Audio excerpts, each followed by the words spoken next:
अस्सलाम वालेकुम, मैं हूं Mubashshir Malik, CEO bridge values, और आप देख रहे हैं बोल्ड बेयर्स एडिशन। और अगर आप ये देख रहे हैं तो अपने बहुत ज़्यादा कीमती वक्त में से थोड़ा सा वक्त हमें देने के लिए आपकी बहुत शुक्रिया।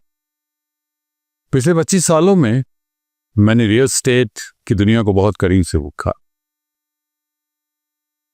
रियल एस्टेट की दुनिया में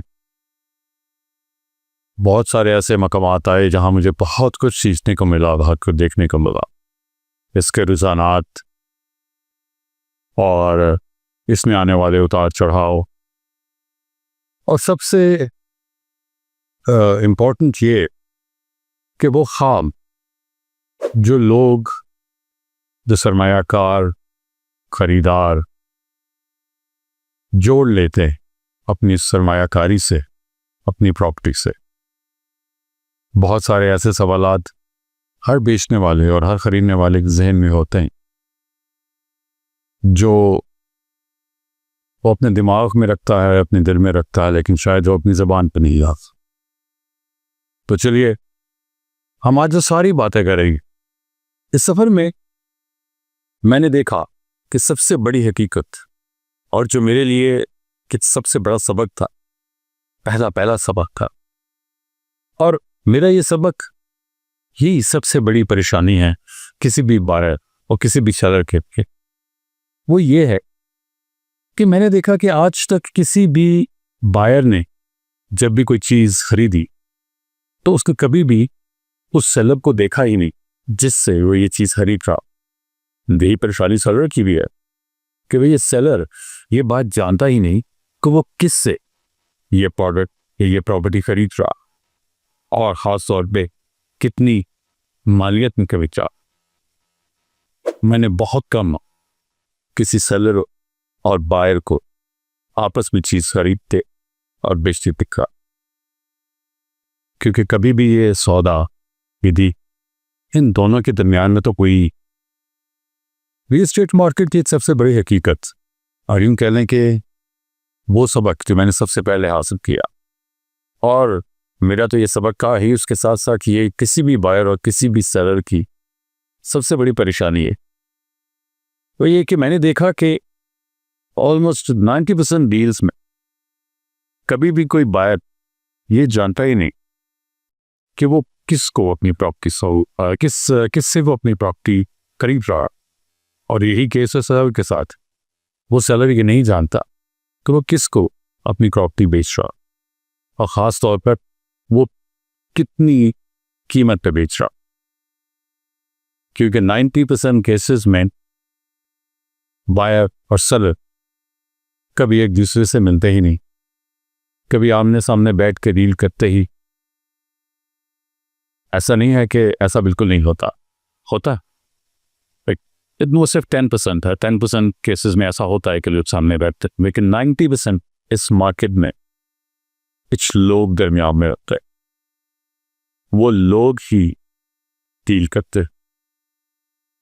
वो लोग बहुत सारे केसेस में कोई डील होने नहीं देते, उसकी बहुत सारी अपनी वजूहात, लेकिन मैंने ये देखा कि उन लोगों की वजह से बहुत सारी डील्स नहीं हो रहा। उन वजूहात पे भी हम बात करें, क्या वजह है और ये लोग कौन और क्यों वो कोई भी डील नहीं हो। अभी जैसा कि मैंने आपको बताया उन 10% केसेस के बारे में कि 10% केसेस में बायर्स और सेलर्स एक दूसरे के सामने बैठते हैं, वो बड़ी फेयर डील होती है, उस पर डील वो भी थाती। लेकिन उसके साथ ही साथ मैंने जिक्र किया 90% लोगों के। बाकी कौन है ये 90% वो जो कभी भी बायर और सेलर को सामने नहीं बैठ? ठीक है, ये 90% लोगों में अक्सरियत तो उन लोगों की है जो मार्केट में निकलते हैं तो उन्हें ये पता चलता है कि हमें तो कुछ नहीं आता, कोई काम हमें समझ में नहीं आ रहा, हम क्या करें। वो क्या करते हैं, वो रियल एस्टेट इंडस्ट्री में जंपिंग कर देते।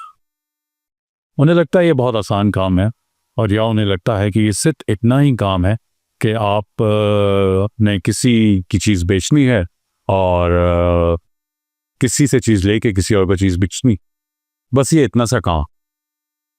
इसके अलावा तो ये कोई काम ही नहीं।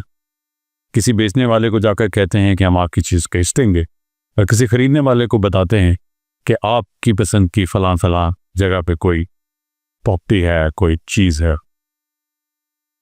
इन 90% लोगों को कोई फर्क नहीं पड़ता कि आपकी चीज़ बिके या ना बिके। इन्हें सिर्फ अपने मुनाफे से फर्क पड़ता है, इनका ताल्लुक सिर्फ अपने मौके से। सबसे बड़ी गलती, सबसे बड़ा जिसे मैं कहूँगा गुनाह, ये 90% लोग ये करते हैं कि आपकी प्रॉपर्टी की असल वैल्यू की बजाय उसको ओवर वैल्यू करके उसकी कीमत बहुत बढ़ा चढ़ा कर मार्केट में बताते हैं। क्यों? क्योंकि उन्हें अपने प्रॉफिट से गर्ज, उस वैल्यू से गर्ज नहीं है, उस तरीकाकार से गर्ज नहीं है जो असल तरीकाकार होना चाहिए, जिस पे वो प्रॉपर्टी बिक भी जाए। क्या होता है? बहुत बढ़ा चढ़ा कर वो आगे वो आपकी प्रॉपर्टी की वैल्यू बताते हैं, और एक बार अगर वो वैल्यू मार्केट में फ्लोट कर गए तो फिर उसके बाद आपकी प्रॉपर्टी कभी बिक नहीं पाते, क्योंकि वो प्राइस असल प्राइस ही नहीं होती जिस पे उसको एक्चुअली बिक जाना चाहिए।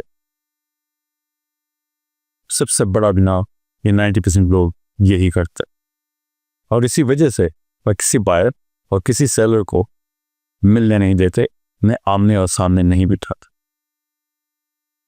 कहाँ मिलते हैं ये लोग, इस पे भी थोड़ी सी बात कर लेते हैं। आजकल तो ये लोग डिजिटलाइज हो गए हैं। आप एक सवाल, एक क्यूरी इनके चैनल्स पे भेजें तो बस ये उस तरह का ख्वाब आपको दिखा देंगे जो एक्चुअली आप देखना चाहते हैं, लेकिन वो ख्वाब ही हो, हकीकत नहीं। और फिर इन्हीं 90% लोगों ने मार्केट में ये मशहूर किया हुआ है कि मार्केट में बायर ही नहीं। मार्केट में बायर क्यों नहीं? सेकंड लार्जेस्ट इंडस्ट्री है ये पाकिस्तान की, बायर है तो ये इंडस्ट्री सेकंड लार्जेस्ट इंडस्ट्री है। कितने प्रोजेक्ट्स बन रहे हैं, बिक रहे हैं सब किस। इन बड़ी बड़ी रियल एस्टेट कंपनीज में कम से कम भी सैलरी आम मार्केट से ज़्यादा सैलरी है जो वहाँ पे काम करने वाली किसी भी एम्प्लॉय को दी जाती, और वो एम्प्लॉय वो सैलरी लेता भी है और उसको जस्टिफाई भी करता, वो सस्टेन करता, क्योंकि उसके पास भी अभी उसने काम शुरू ही किया है, फिर भी उसके पास बायर है, वायर है, सेलर भी है। सिर्फ उन दोनों को सच बोलने की जरूरत है, उन्हें सही गाइडलाइन देने की जरूरत, उन्हें एक्चुअल फैक्ट्स बताने की जरूरत है, एक्चुअल वैल्यू बताने की जरूरत है। लेकिन अब कुछ डिस्कस बायर के बारे में भी कर लेते हैं। क्यों कहा जाता है बायर नहीं है? पहले तो इन्हीं 90% लोगों ने इस सारे के सारे इस सारी मार्केट को ख़राब किया, इस तरह की बातें बायर्स के साथ कर। बायर को प्रॉपर्टी की वैल्यू ज़्यादा बताइए, वो कुछ भी ख़रीदना चाहता है उसकी वैल्यू ज़्यादा बताइए। बायर को कभी भी असल बात नहीं बताई जाती। बायर ख़ुद भी कभी भी उस प्रॉपर्टी के बारे में कुछ ख़ास वेरीफाई नहीं करता। मेरे पास बहुत सारे ऐसे लोग आए जो बहुत सारी ऐसी प्रॉपर्टी ख़रीद चुके थे कि बस वो ख़रीद के बैठ गए और उसके बाद उस प्रॉपर्टी का कोई इस्तेमाल वो नहीं कर सके, वो भी किसी काम नहीं ला सके। मैंने उनसे खुद पूछा कि यार आपने कुछ अपनी तरफ से वेरीफाई किया था, वैल्यूएशन इसकी खुद की थी, करवाई थी, या जो साहब भी आपके पास आए थे या आपके साथ अटैच थे या हैं जिन्होंने रिकमेंड की ये प्रॉपर्टी आपको, उन्होंने आपको बताया नहीं कि क्या मसरफ़ होगा इस प्रॉपर्टी को ख़रीद लेने के बाद? आप ये जो इन्वेस्टमेंट करने जा रहे हैं, ये इन्वेस्टमेंट आपको देगी पे क्या करेगी, ये करेगी क्या, ये आपके किस काम आएगी, या बस आप लेके इसको रख लेंगे और बस इसको देखेंगे आप? तो अक्सरियत का जवाब यही होता था कि यार उन्होंने हमें ऐसी कोई चीज़ नहीं बताई, उन्होंने बस कहा कि बहुत अच्छी प्रॉपर्टी है, आप जैसी प्रॉपर्टी चाहते हैं ये वैसे है, ये वैसा प्रोडक्ट है, इससे आपको ये फ़ायदा होगा, वो फ़ायदा होगा। मुझे खुद भी नहीं मालूम होता 90% लोगों को, जिन्हें आप मिडिल मैन कहें, जो मर्जी कहें आप, कि हम जो चीज़ खरीद के दे रहे हैं इस शख्स को, उस चीज़ के क्या फ़ायदे, उससे क्या फ़ायदा और क्या नुकसान हो सकता है, क्योंकि फ़ायदा या नुकसान उनका मसला है, वो सिर्फ अपने प्रॉफिट के लिए जो भी उन्हें नज़र आए ऐसी कोई ना कोई रिलीज जो है अपने बायर को दे देते हैं। इस वजह से बायर जो है वो परेशान होता है, वो सेकंड टाइम डील करने से कतराता है, ऐसी कोई ख़रीदारी करने से कतराता है, डर जाता, इन तो से कभी बताया नहीं जाता, तो जाहिर है फिर ऐसे ही होगा। उसके अलावा बायर का रुझान ज़्यादातर रेजिडेंशियल प्रॉपर्टीज़ की तरफ होता है, हालांकि बहुत सारे रीजंस ऐसे हैं जिस पे मैं आपको बता सकता हूँ और भी बताने वाले लोग आपको बता सकते हैं कि जो कमर्शियल प्रॉपर्टी है उसके फ़वाइद किसी भी रेजिडेंशियल प्रॉपर्टी से ज़्यादा हैं। अगर आप इन्वेस्टमेंट की बात कर रहे हैं तो कमर्शियल प्रॉपर्टी के फ़वाइद से ज़्यादा वो उसकी वैल्यू बढ़ती रहती है, यहाँ तक कि रेजिडेंशियल की वैल्यू स्टैटिक हो जाती है। बहुत कम चांसेस होते हैं कि बहुत एक कम अरसे में किसी भी रेजिडेंशियल प्रॉपर्टी की वैल्यू बढ़ जाए या ज़्यादा बढ़ जाए, ठीक है। लेकिन कमर्शियल प्रॉपर्टी की वैल्यू बढ़ती है, उसके आपको अच्छा रेंटल आ सकता है, लेकिन प्रॉब्लम फिर वही आती है कि इस किस्म की अच्छी गाइडलाइन या एडवाइस लोग किसी भी अच्छे बायर या इन्वेस्टर को नहीं देते। वो नहीं बताते कि इसमें क्या फ़ायदा आपको होगा और क्या नुकसान भी हो सकता। इसी वजह से बायर जो है वो आपको मार्केट में कम नज़र आता है। इसका मतलब है ये नहीं है कि वो है नहीं, वो है, वो बिज़नेस भी करना चाहता है, वो इन्वेस्टमेंट भी करना चाहता है, लेकिन वो नज़र आपको कम आता है। इन्हीं लोगों की गलत गाइडलाइन की वजह से जो नुकसानात वो उठा चुका है वो उन नुकसानात को दोबारा नहीं उठाना चाहता।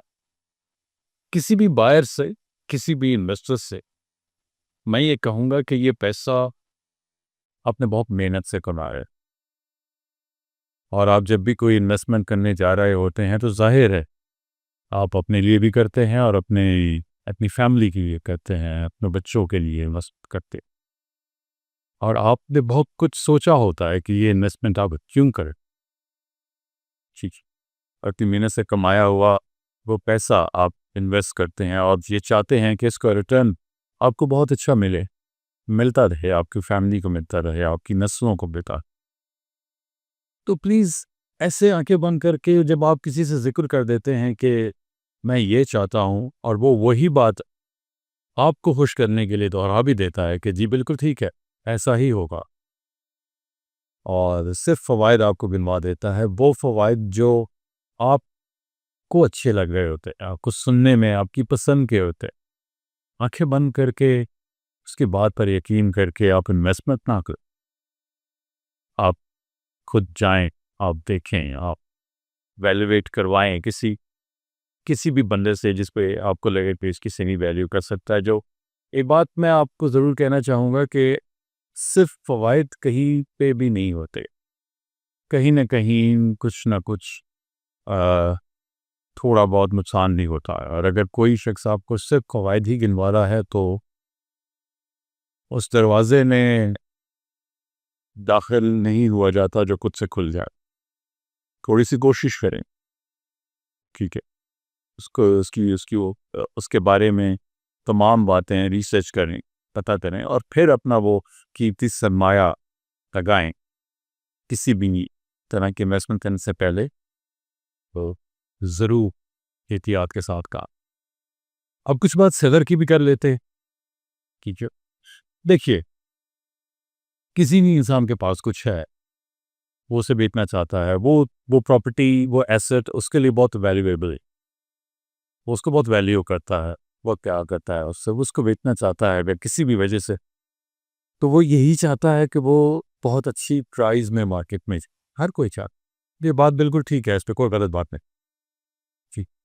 लेकिन यहाँ पर समझने की बात यह है और सोचने की बात यह है कि वैल्यू किसी भी प्रॉपर्टी की, किसी भी एसेट की मार्केट बनाओगी, वैल्यू आप खुद नहीं बनाते।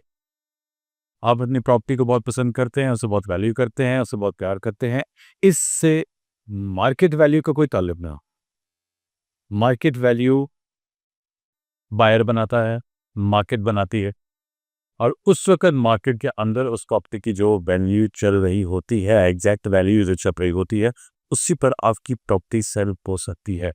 बहुत सारी प्रॉपर्टीज़ मेरे अपने ज़ाती तजुर्बात में ऐसी हैं, ऐसे लोग हैं जो सालों से अपनी प्रॉपर्टीज़ को रख के बैठे हुए हैं और अभी भी इसी गुमान में है कि इसी ही प्राइस में मेरी प्रॉपर्टी जाएगी, और वो प्रॉपर्टी सालों से नहीं जाती। मैं उन्हें ये बताता हूँ और समझाता भी कि जो वैल्यू आप इस प्रॉपर्टी की लगा रहे हैं वो इसकी असल वैल्यू नहीं है, और उसकी बहुत सारी और वजूहात भी मैं उनको बताता। ये बात किसी भी सेलर के लिए समझना बहुत ज़्यादा ज़रूरी। ऐसी कोई बात अगर आप किसी 90% वाले में से लोगों में से किसी को बता देंगे, तो वो आपको ये बात, वो आप ही की बात को फॉलो करेगा, कहेगा ठीक है, या अपने प्रॉपर्टी के चक्कर में आपको खुद से ये बता देगा कि इस प्रॉपर्टी की वैल्यू जो आप लगा रहे हैं वो कम है, मार्केट में ज़्यादा है, जो कि ज़्यादा नहीं होती। और जैसे मैंने पहले भी इस बात का जिक्र किया था कि एक बार अगर आपकी प्रॉपर्टी की कोई प्राइस जो कि गलत प्राइस अगर मार्केट में चली गई, तो वो प्रॉपर्टी शायद दोबारा बिक नहीं पाए, वो वहीं रह जाएगी, सबकी ज़बान तो वही प्राइस होगी, और उस प्राइस पे कोई भी बाय करीब नहीं आएगा आप उस प्रॉपर्टी के। सेलर के पास अजीब बात, सेलर के पास इंतज़ार का तो बहुत वक्त होता है, अपनी प्रॉपर्टी रख के वो उसको एक्चुअली रीवैल्यू कर रहा होता है, जिनके बाद गुजर रहा होता है संता। उस इंतज़ार का वक्त इसके पास है, लेकिन उतना सा वक्त नहीं है कि वो एक्चुअली थोड़ी सी मार्केट देख ले, घूम ले, 4-5-6 लोगों से पूछ ले, किसी से ये पूछ ले जो उसको ये बता दे कि हमारी प्रॉपर्टी की ये वैल्यू है, उसको ऐसे बिकनी चाहिए। ठीक है, जैसे किसी इन्वेस्टर के पास भी ये बात बहुत थोड़ा है, वो ये जान ले कि अगर मैं कोई प्रॉपर्टी खरीदता हूँ तो मुझे इसके क्या फ़ायदे हैं, क्या नहीं है। तो सेलर पे ये बात थोड़ी सी सोचनी चाहिए। प्रॉपर वैल्यूएशन होनी चाहिए, अपनी प्रॉपर्टी की वैल्यूएशन के बारे में आपको मालूम होना चाहिए किसी ऐसे इंसान से वैल्यूएशन लगवाएं जो मार्केट को जानता हो, जो मार्केट की बहुत सारी बातें आपसे शेयर कर सके और आपको बता सके कि असल बात। इसी के साथ मैं आपको एक और बात बताऊं, जैसे मैंने कहा कि सेलर्स अपनी प्रॉपर्टी की वैल्यू बहुत लगाते हैं। यहाँ सेलर प्रॉपर्टी मार्केट को ऑटो मार्केट की तरह पॉलिसी लिया जाता है। जैसे आप अक्सर देखते होंगे, आपका मुशाहिदे में होगा कि एक ही गाड़ी, एक ही मॉडल, उसकी एक प्राइस लगाई जा रही है, और सेम मॉडल, सेम कार की किसी और जगह पर कुछ और प्राइस जो उससे कम या उससे बहुत ज़्यादा लगाई जा रही है। ऐसा ही कुछ प्रॉपर्टी मार्केट के साथ भी होगा। बल्कि मैं आपको यहाँ पर एक अपना एक्सपीरियंस कोट करना चाहूँगा, इसमें थोड़ा सा मजाक का आंसर भी है कि गालिबन G10 में एक साहब ने अपना घर बेचने की ख्वाहिश की, और उन्होंने उसकी जो वैल्यू लगाई, जो प्राइस लगाई, वो बहुत ज़्यादा था। मैंने उन्हें बताया कि आप ही की एरिया में बिल्कुल पास ही सेम इसी तरह का प्लॉट, यही रकबा और इसी तरह का उसका सारा कुछ, वो उसकी असल वैल्यू ये है, वो इस वैल्यू पे ही सेल हुआ है, आप जो लगा रहे हैं बहुत ज़्यादा लगा, तो ऐसा क्यों कर रहे हैं। उन्होंने मुझे बहुत एतमाद के साथ जवाब दिया कि वो साहब शायद बहुत कम प्यार करते हैं अपनी प्रॉपर्टी से, मैं बहुत ज़्यादा प्यार करता, मेरा बचपन यहीं गुजरा है और मेरी बड़ी यादें हैं, तो मेरा प्यार ज़्यादा हुआ, इसलिए मैं इससे ज़्यादा वैल्यू देता रहा। मैंने टोटली एग्री किया उनकी बात से। लेकिन जो मार्केट है वो आपके प्यार पे नहीं चिपती। मार्केट के नॉर्म्स कुछ और है, आपको उसके साथ चलना चाहिए। ठीक है, हम हर क्लाइंट से रीज़न नहीं पूछते या पूछा जाता कि वे क्यों सेल कर पाए, लेकिन रीज़न सिर्फ एक है, एक अच्छी प्राइस पे किसी भी प्रॉपर्टी को सेल हो जाने का, और वो रीज़न है उसकी actual valuation, actual market value. वो एक रीज़न, उसके अलावा वो रीज़न नहीं, किसी की बातों में नहीं आ। जो भी शख्स आपकी हाँ में हाँ मिलाए, जो आप कहें और वो वही कहे, तो उसकी बातों पे अकेले में गौर ज़रूर कीजिए। अभी हमने बात की 90% लोगों की और हमने बात की 10% लोगों की, लेकिन अभी एक बात और रह गई और वो बात है बायर और सेलर की, जो रिलेट करती है उन 10% लोगों के साथ जो असल में इस काम को जानते हैं, जो असली लोग जो समझते हैं इस मार्केट, वो बायर्स को और सेलर्स को आमने सामने बिठा कर बात करता, सच्ची बात करते हैं। असल में आप जानते हैं वो कौन होता है? वो गारंटर होते हैं इस बात के किसी बायर को और किसी सेलर को कोई नुकसान नहीं है, लेकिन उन्हें खुद नुकसान लग जाता है किसी भी लालच की वजह से या किसी भी वजह से। बायर्स और सेलर्स उस गारंटर को साइड लाइन क्या करते। मैंने अपनी ज़िंदगी में साइड लाइन करने वाले बहुत सारे बायर्स और सेलर्स बहुत नुकसान उठाते हुए देखा, क्योंकि एक जिम्मेदार शख्स भी इसमें बहुत सारी जिम्मेदारियां ले रहा होता है। अगर वो एक असल आदमी है, इस मार्केट का आदमी, तो बहुत सारी जिम्मेदारी के साथ आपसे करना बेटा। उसको साइड लाइन कर देने से वो सारी जिम्मेदारी खत्म हो जाती और उसका नुकसान या तो आप दोनों को या 100% आप में से किसी एक को लाजमी था। ये मेरा 25 साल का एक्सपीरियंस। बात को यही ख़त्म करते हैं और मैं चाहूँगा कि किसी भी किस्म का कोई सवाल, कोई परेशान अगर आपके दिमाग में है और परेशानी नहीं भी है, सवाल है, जवाब है, आप कुछ पूछना चाहते, कुछ जानना चाहते, तो कमेंट बॉक्स में कमेंट कीजिए। नंबर आपके सामने है कॉल का, मैं आपके सारे सवालों के जवाब दूंगा। बात कीजिए मुझसे, अपने दिमाग को, अपने माइंड को क्लियर कीजिए, क्योंकि मार्केट यही है, बायर्स भी हैं, सेलर्स भी हैं, हर अच्छी चीज़ यही मौजूद। अगर कमी है तो सिर्फ उन जवाबों की जो शायद आपके पास नहीं। 25 साल रियल एस्टेट की दुनिया में रहने के बाद जो कुछ मैंने सीखा, जो तजुर्बा मैंने हासिल किया, और मैं उसकी बिना पर आप सब लोगों से बात करता, बहुत सारा नॉलेज, बहुत कुछ जो मुझे पता है आप तक सच और एक्यूरेट पहुंचाने की कोशिश, आपके सारे सवालों के जवाब देने तुम्हारी। और मेरी ये ख्वाहिश है कि ज़्यादा से ज़्यादा लोग इन तमाम बातों के बारे में जान कि कुछ मैंने सीखा, जो कुछ मैंने हासिल किया वो मैं डिलीवर कर सकूं आगे ज़्यादा से ज़्यादा लोग। उसके लिए ज़रूरी है कि आप हमारे चैनल को सब्सक्राइब करें और बेल आइकॉन को ये दबा दें, ताकि जब भी हम कोई नई बात करें, एक नया तजुर्बा शेयर करें आपके साथ, तो आपको उसका नोटिफिकेशन हो जाए, आप मुस्तफ़ीज़ हो सकें, मिस ना हो कुछ आपसे। ठीक है।